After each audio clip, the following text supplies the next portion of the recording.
Hello everyone and welcome back to another shocking case story. This is about Taylor Elkins. Taylor's teacher, 72-year-old William Dubois, had been found brutally beaten and dead in his home. A few days later, Taylor had been caught driving her teacher's car, despite the fact that he was already dead. Someone had pointed out that the car belonged to William because he had died. Taylor had responded that she did not know and did not really care about him. Another person had stated that William had been beaten to death and that Taylor was in possession of his car, adding that they could not be sure she was not involved. What had initially seemed like a straightforward case had soon turned into a complicated situation involving neighborhood conflicts, secret relationships, and deadly grudges. A neighbor, Denton Stringer, had called the police on July 11, 2019, after hearing strange noises from William's house and realizing he had not been seen for days. When officers arrived, Denton had told them that he had heard a loud noise 2 nights earlier and had also noticed that William's car had been missing for days. At first, the officers had assumed William might have simply left town. However, as they approached the house, they had noticed a terrible smell. One officer had warned that the smell would become stronger upon getting closer, and another had agreed, saying they recognized the odor. Although the officers had suspected something was seriously wrong, they needed more evidence before they could legally enter the house. They had begun asking around the neighborhood, eventually learning that Denton had been acting suspiciously ever since William's disappearance. One officer had visited a nearby store to ask if anyone had recently seen William or his car. A store worker had mentioned that William had not been around for at least 2 days, and had also pointed out that some troublemakers lived nearby.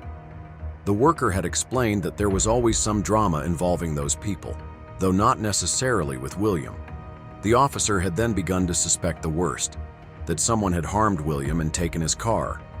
The shop owner's statement was crucial.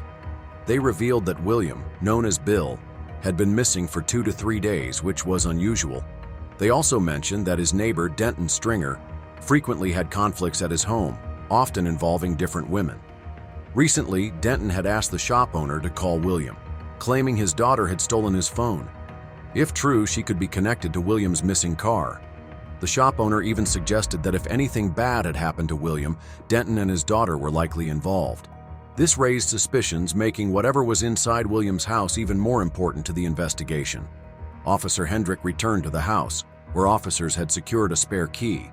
Inside, they found William's lifeless body in the bathroom with clear signs of foul play.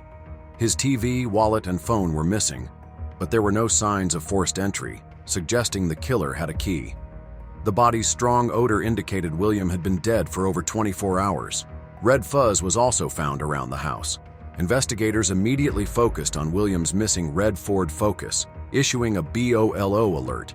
Soon after, William's son provided a breakthrough. His father's car had a GPS tracker linked to his mother Susan's phone. Officers rushed to Susan's house, where they had the difficult task of informing her of William's death. She mentioned his history of health issues, but agreed that the blood was concerning. When officers asked about the tracker, she quickly located her phone, revealing the car's location. Now, with a destination in sight, officers raced to find the stolen car, knowing that whoever had it could be the key to solving the case. Officers approached a group outside the house, questioning if they lived there. One man admitted he had just arrived. Meanwhile, people inside were seen watching through the windows. Officers requested IDs and asked a woman to go inside to retrieve hers. Suspiciously, someone inside shut the door when officers knocked. Realizing they might be walking into a dangerous situation, officers called out for everyone to come out with their hands up. At first, there was silence, but after repeated commands, people slowly emerged. Officers detained them and began questioning. During questioning, officers asked about a red Ford Focus parked outside. Without hesitation, everyone pointed at Taylor Elkins, who then claimed ownership of the car. This was alarming, considering the car belonged to the murdered man, William Dubois. Taylor was read her rights and asked where she got the car. She claimed a man named Sean, whom she described as a friend, gave it to her at a location called Boardwalk. She insisted she didn't pay for it, suggesting Sean was just being generous. When asked for Sean's last name or Facebook profile, she conveniently claimed she had no phone. Officers now had a new lead, Sean. If he truly existed, he could be key to solving the case. However, they also realized they didn't know much about Taylor herself, her background, connections, or whether she had ties to Denton Stringer, the neighbor already under suspicion. As officers continued their investigation, they uncovered a significant link between Taylor Elkins and William Dubois. Taylor's last recorded address, her grandparents' house, was the same duplex where William had lived.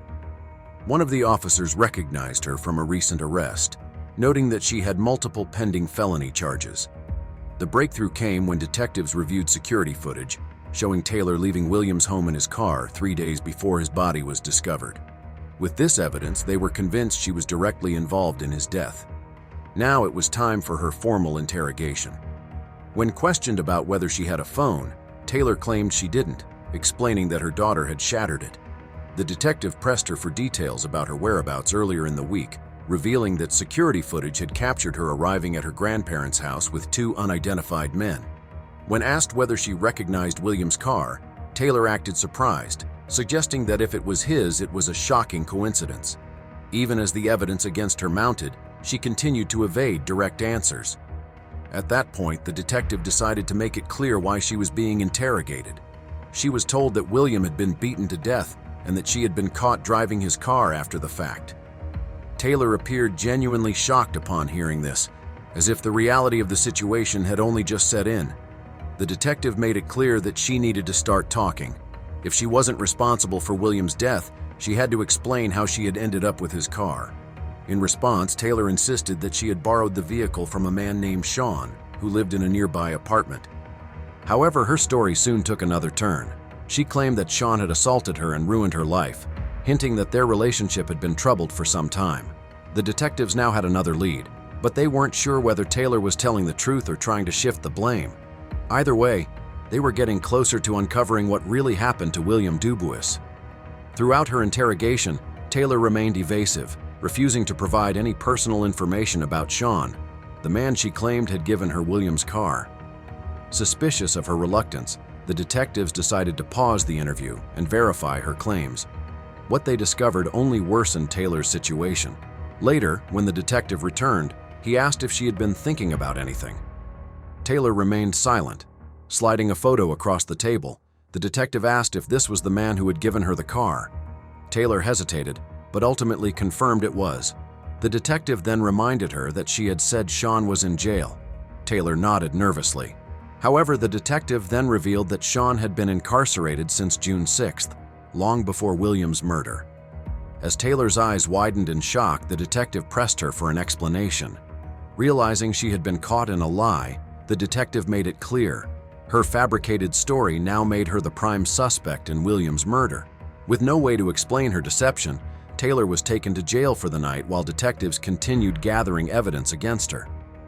The next day, now in an orange jumpsuit, Taylor's confidence faded. Shown photos of William's body, she finally admitted he was dead. But after a call with her mother, her story changed. This time, she blamed Joseph Rogers, Joe, claiming he had taken care of it while she was at McDonald's. Detectives weren't convinced.